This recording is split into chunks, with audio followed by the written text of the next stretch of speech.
Ika-12 ng Disyembre, taong 1888. Iprinesenta ng samahan ng 20 mga kababaihang dalaga ng Malolos ng Bulacan kay Gobernador General Valeriano Weyler ang isang petisyon para sa pagbubukas ng panggabing paaralan para sila'y makapag-aral ng wikang Espanyol.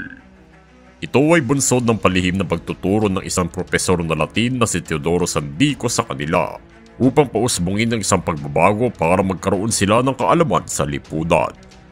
Ang petisyon na isinulat ng mga dalaga ay itinuturing na hindi pangkaraniwan para sa isang Pilipinas sa kanilang panahon dahil sa pagiging magalang at marangal ng nilalaman nito.